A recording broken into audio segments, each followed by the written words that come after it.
Occupational English Test. Listening Test.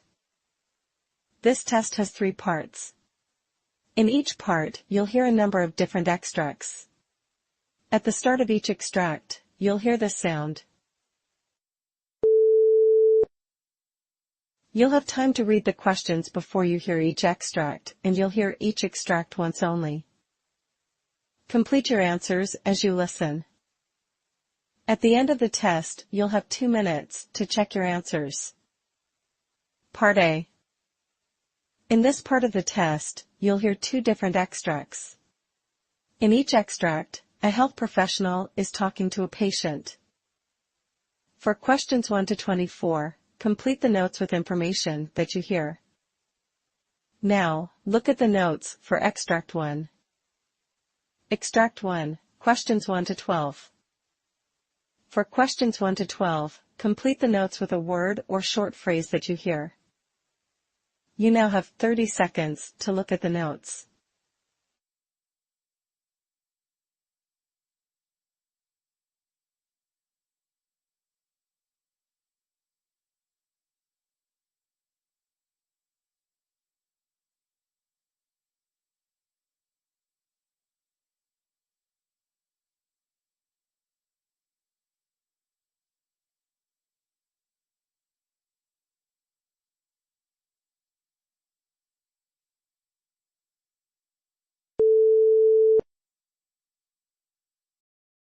Doctor, I've been managing multiple respiratory issues for a long time now: asthma, emphysema, and frequent bronchitis.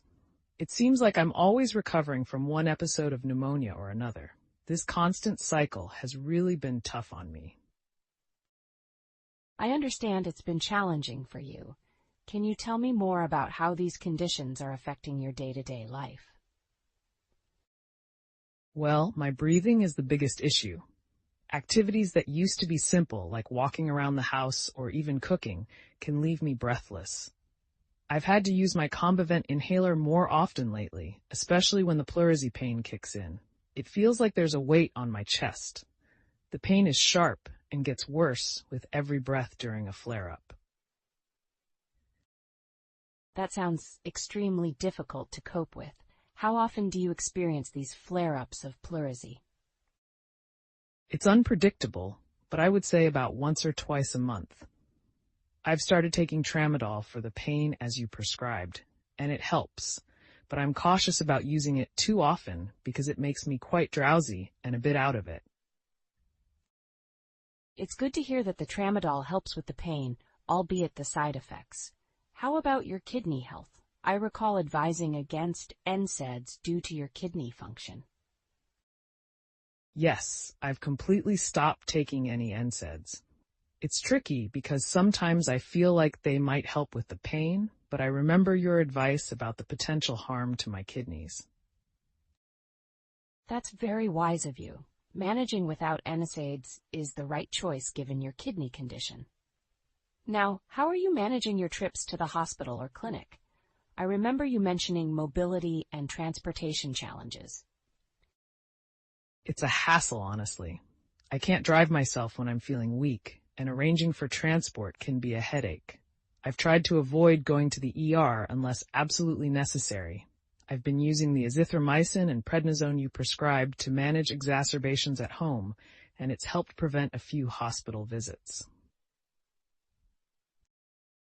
That's a good strategy, keeping those medications on hand for quick intervention.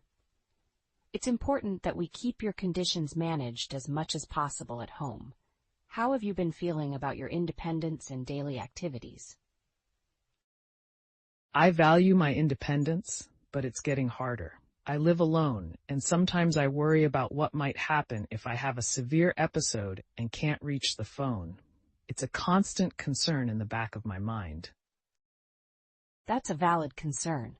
We might need to think about additional support for you at home.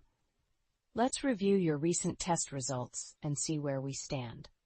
Your blood pressure and heart rate are stable, which is good. Your respiratory rate is fine at the moment, and oxygen saturation is slightly lower than we'd like, but it's expected given your emphysema. Yes, that oxygen level has been a concern. What do the other tests show? Your kidney function is slightly below where we'd like it to be, with a creatinine of 1.4 milligrams and BUN at 28 milligrams per ml, but it's stable. Your liver function tests are normal, which is excellent news. The bone density scan shows some osteopenia, which is something we'll keep an eye on. Your cholesterol levels are fairly controlled, which is good for your cardiovascular health. That all sounds like a lot to manage, but I'm glad some things are stable. Absolutely, stability in your condition is our main goal. Now, regarding your treatment plan, continuing with Combivent and Spiriva for your respiratory issues is essential. We'll keep tramadol for pleurisy pain, but use it judiciously. I want to monitor your kidney function closely given your history, and I'm scheduling another ultrasound of your aorta to ensure there's no progression of the dilation. Thank you, doctor. I appreciate the thorough overview. Of course. I'll also make a note to discuss a living will and advance directives with you in our next visit. It's important to have those decisions documented. Let's aim for a late morning appointment next time to fit your schedule. We'll continue monitoring your condition closely and adjust as necessary. I'm here to support you through this.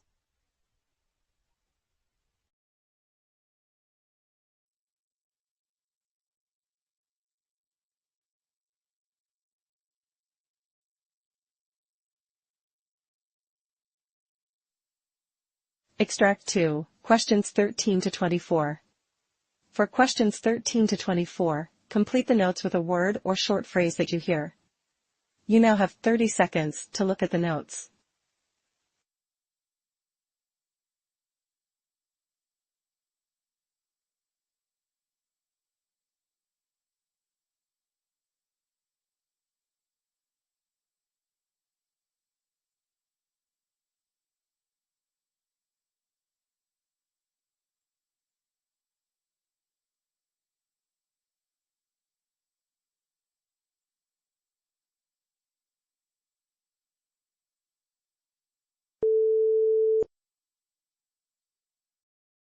Doctor, thanks for seeing me today. I wanted to discuss a few things that have been concerning me lately. First off, the pain. It's been really tough to manage. I've had chronic back pain for years due to my scoliosis and past spinal surgeries. I've been on Norco for a while, but I think it's making my constipation worse. I heard about tramadol as a possible alternative. What do you think? Thank you for sharing that with me. We can definitely explore alternatives like tramadol, which may have a lower risk of constipation and dependence. We'll address that in more detail shortly. Tell me more about how your pain and other symptoms are affecting your day-to-day activities. Well, the pain can be pretty debilitating. Some days, it's hard to get out of bed. I use my cane and walker to move around, but even then, it's a struggle. The pain also seems to worsen in cold weather or when it rains. On top of that, I've been struggling with my bowel movements because of the pain meds.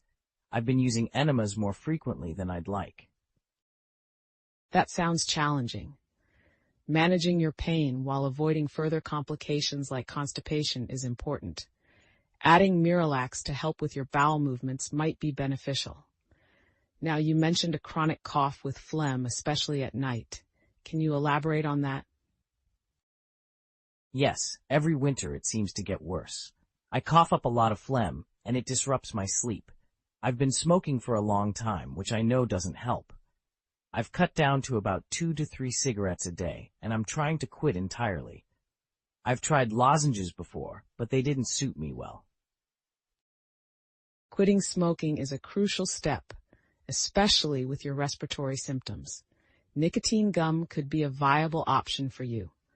We'll also schedule pulmonary function tests to better understand your lung health given your symptoms and smoking history. That sounds good. I also have this numbness and weakness in my left hand and arm ever since my neck surgery. It hasn't improved much over the years. And then there's the spasticity in my legs. The Botox injections help a bit, but it's still an issue. Managing neurological symptoms like yours can be complex, especially with your history of spinal issues and surgeries. Continuing Botox for spasticity is a part of our strategy, and we need to keep monitoring your hand and arm symptoms closely. I appreciate that. I also want to mention that I drink a few beers every day. I don't know if that's affecting any of my symptoms or my medications. Alcohol can indeed interact with your medications and can contribute to liver stress, though your liver function tests are currently within normal ranges. It's something to keep an eye on, especially with your ongoing treatments and medications. Okay, I'll try to cut down on that too. Thanks for helping me figure all this out. Of course. Here's what we'll do moving forward. For your pain, we'll try switching from Norco to Tramadol and see if that helps with both pain and constipation. I'll prescribe Miralax to help regulate your bowel movements more comfortably. For the respiratory issues, we'll get those pulmonary function tests done and a repeat chest x-ray to ensure there are no significant changes since your last one. We'll also try the nicotine gum to support your efforts in quitting smoking. We should follow up in about 4 months to assess how these changes are working for you and to discuss any adjustments needed. That sounds like a good plan. I'm hoping these changes make a difference. Thanks for taking the time to go through everything with me. You're welcome. It's important that we work together to manage these issues so you can have better quality of life. I'll see you in 4 months, but don't hesitate to contact the office if you have any concerns before then.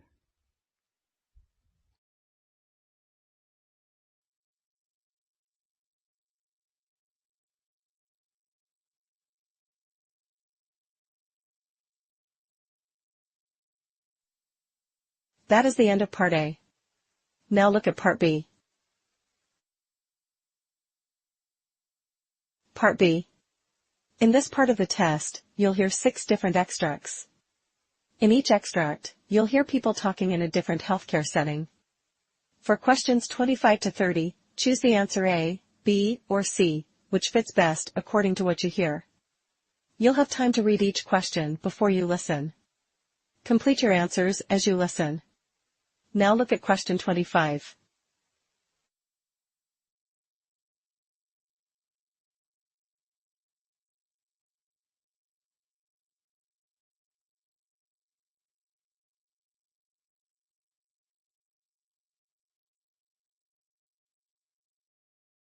We've seen a significant increase in ankle injuries with the recent marathon.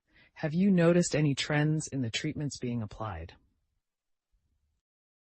Yes, I've observed that early physiotherapy intervention post-injury seems to reduce recovery time significantly. Should we consider setting up a dedicated clinic?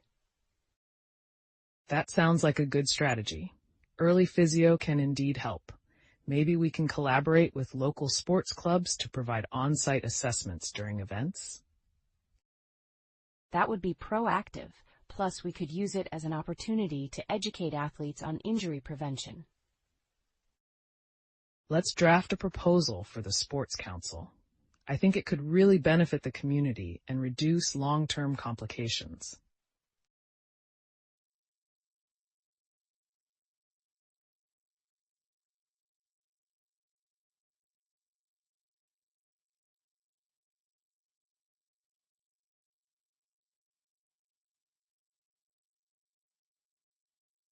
Now look at question 26.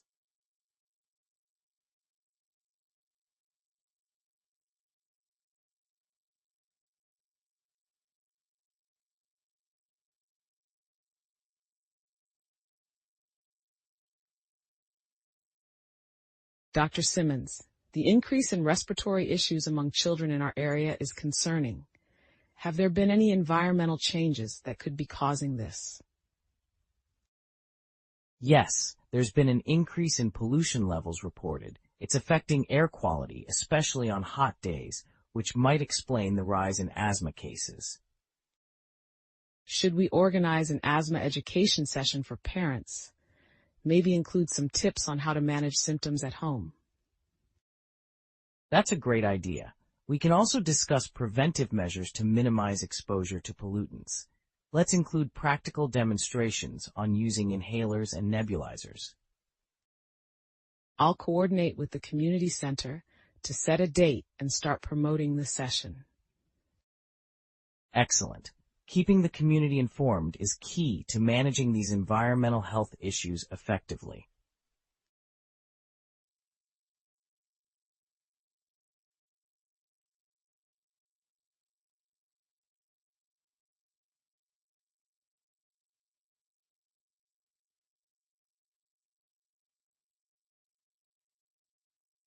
Now look at question 27.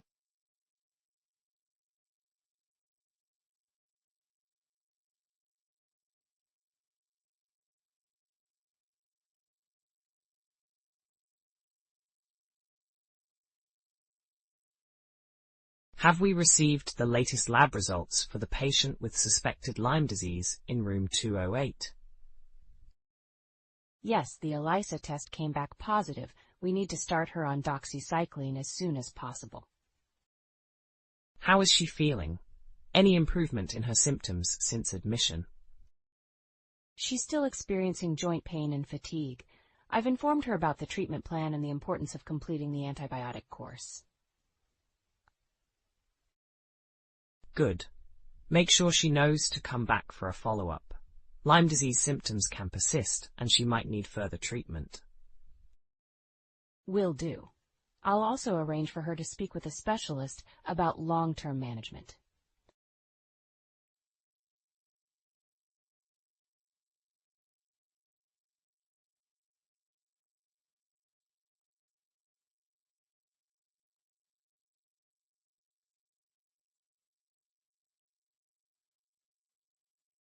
Now look at question 28.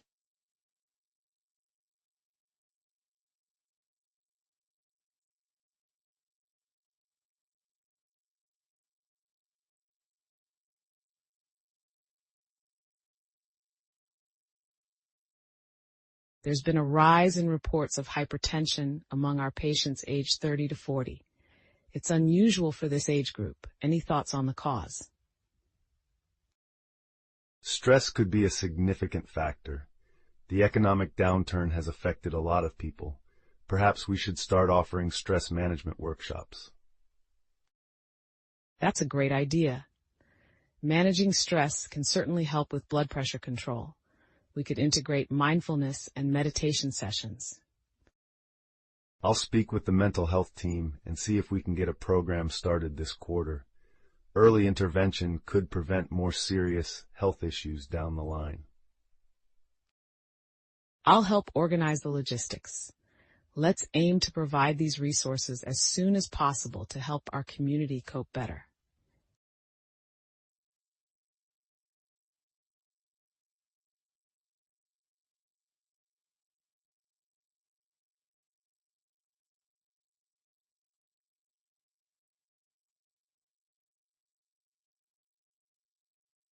Now look at question 29.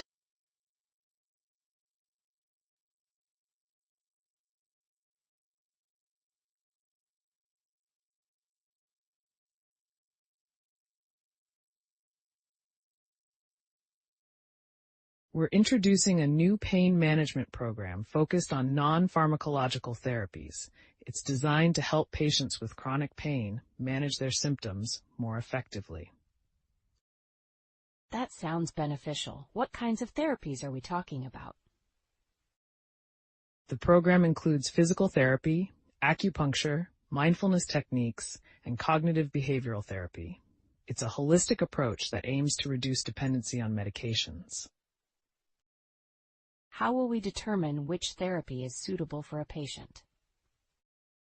We'll start with a comprehensive assessment by our pain management team. Based on the patient's condition and preferences, we'll tailor a specific treatment plan. I think this could be really impactful. Managing pain without extensive use of opioids could improve quality of life for many of our patients. Exactly. That's the goal.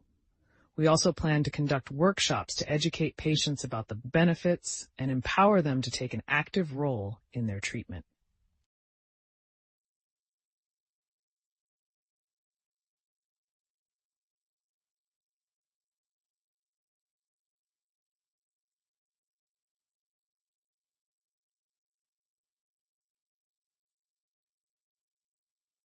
Now look at question 30.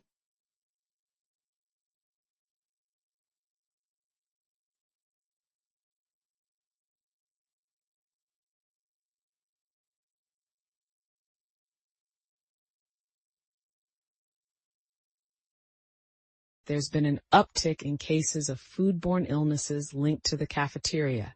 We need to address this. Yes, I've heard. Do we have any data on the specific outbreaks or common symptoms? Mostly reports of Salmonella and E. coli. Symptoms include severe stomach cramps, diarrhea, and vomiting. We need to inspect our food handling processes and perhaps revisit our supplier agreements. Maybe it's time for a full audit. I'll coordinate with the facilities team and set up training for all cafeteria staff on proper food safety practices. Let's also increase monitoring and ensure that there are strict compliance checks regularly. Absolutely. Patient and staff health must be our top priority. I'll also prepare a communication to inform everyone about the measures we're taking to resolve this issue.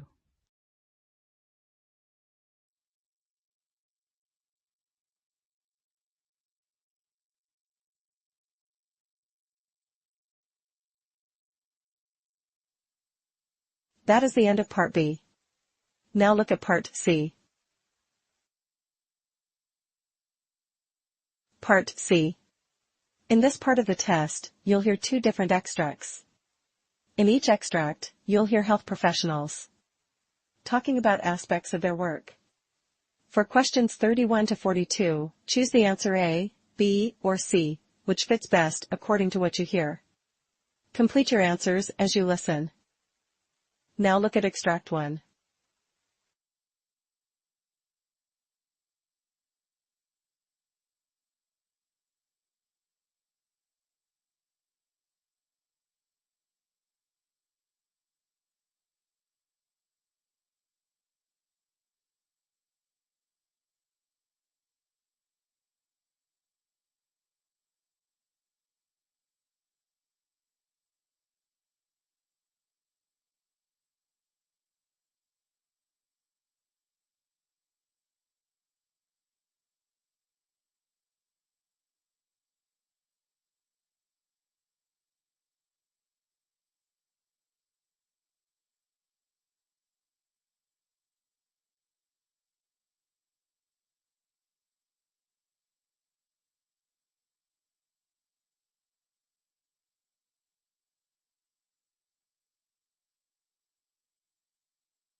Good evening, everyone.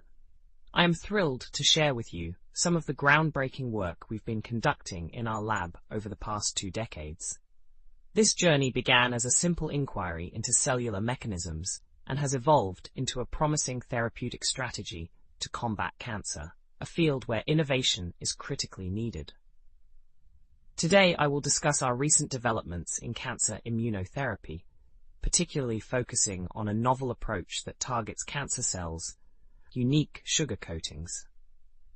These developments could not have been possible without the collaborative efforts of a dedicated team and the inspiration drawn from a myriad of scholarly articles, including those from Harvard University, which have continuously propelled our scientific understanding and methodologies. About 20 years ago, during my doctoral studies, I became intrigued by the complex world of glycoscience. Sugars, as you might know, are not only essential components of our diet, but also play critical roles in cellular functions. They form a dense layer on the cell surface, known as the glycocalyx, which is pivotal for cellular recognition and communication. A landmark study published in Harvard's collection revealed subtle yet significant differences in the sugar compositions of healthy versus cancerous cells. Healthy cells typically exhibit a well-structured glycocalyx that facilitates normal cell functions, whereas cancer cells often display a disorganized and overgrown glycocalyx, contributing to their malignancy and ability to evade the immune system. To elucidate this, let's consider the case of a patient. Let's call her Jane. Jane was diagnosed with a highly aggressive form of melanoma, which presented an irregular pattern of sialic acid, a specific type of sugar, on the surface of her cancer cells. This irregularity, as research suggests, plays a crucial role in how cancer cells hide from the immune system. During my postdoctoral fellowship, inspired by these findings, I delved deeper into the mechanisms of how these sugars interact with immune cells. The immune system, typically vigilant against pathogens and abnormal cells, can be fooled by the deceptive coating of these malignant cells. In the healthy state, immune cells, such as T cells, recognize and destroy aberrant cells. However, in cancer, these cells camouflage themselves with a misleading sugar coat, making them appear harmless, thus bypassing immune surveillance. Fast forward to our recent innovations, where we have developed an antibody enzyme conjugate, a kind of molecular lawnmower. This engineered molecule specifically targets the sialic acid on cancer cells, effectively stripping them of this deceptive layer. Once this layer is removed, the immune system can recognize and destroy these previously hidden cancer cells. Jane participated in our Phase 1 clinical trial at Stanford Hospital, where she received this novel treatment. The results were promising. Her immune system began to recognize and attack the melanoma cells that were once invisible. While this is just one case, it exemplifies the potential of our new approach in providing a new lease on life to patients who have limited options.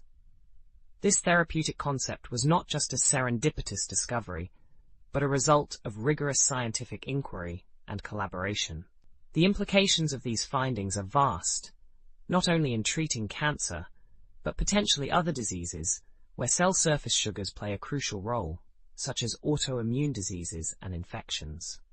Our journey from the basic understanding of cell surface sugars to a potential new cancer therapy exemplifies the power of translational research.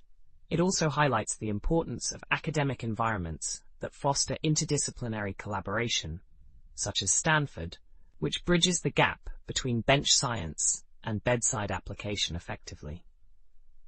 The path from understanding the basic science of cellular sugars to developing a potential life-saving therapy has been long and challenging.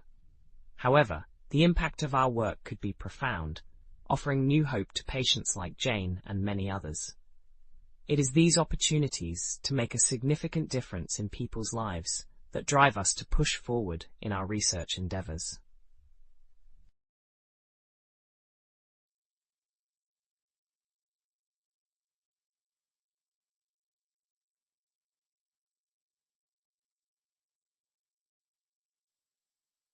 Now look at Extract 2.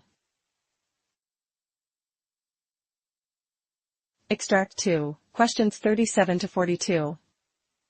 You now have 90 seconds to read questions 37 to 42.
Today, I want to delve into an in-depth analysis of a complex nutritional topic: the role of dietary fibers and their interaction with the gut microbiome in managing type 2 diabetes.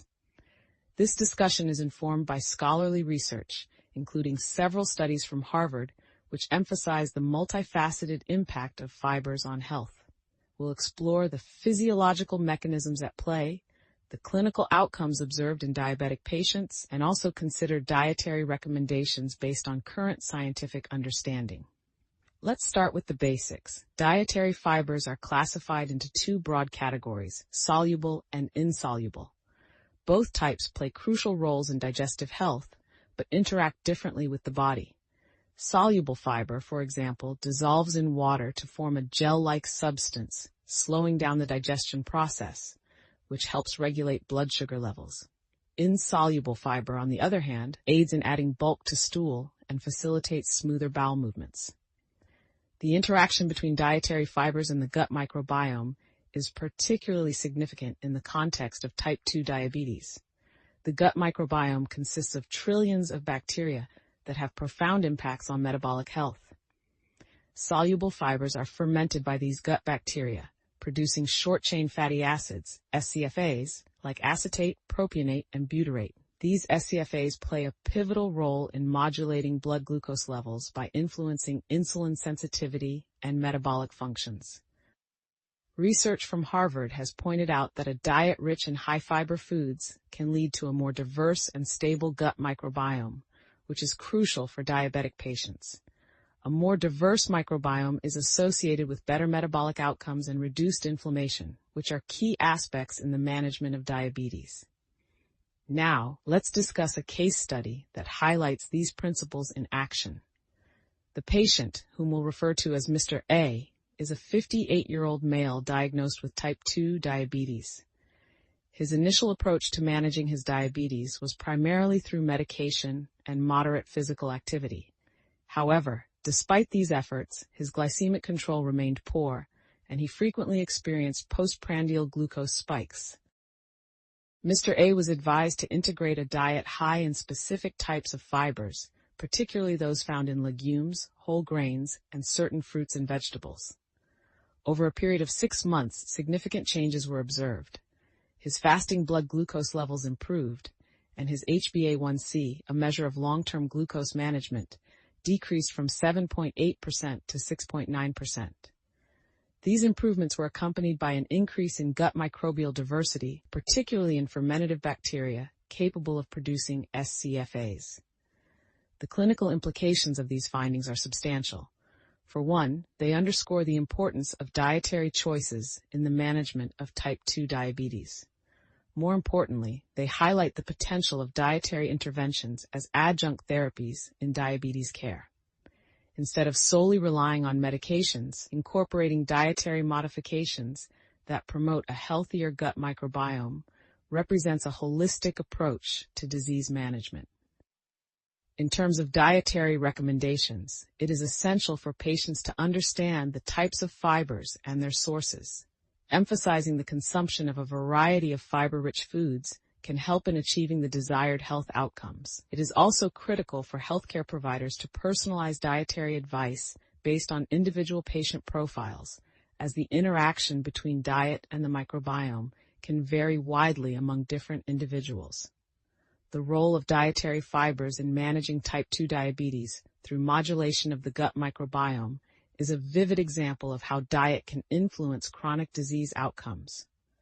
The case of Mr. A illustrates the potential benefits of dietary interventions and the need for targeted nutritional strategies in diabetes care. Moving forward, it will be important for further research to continue exploring the mechanisms behind these interactions and to refine our dietary recommendations to maximize therapeutic benefits for diabetic patients.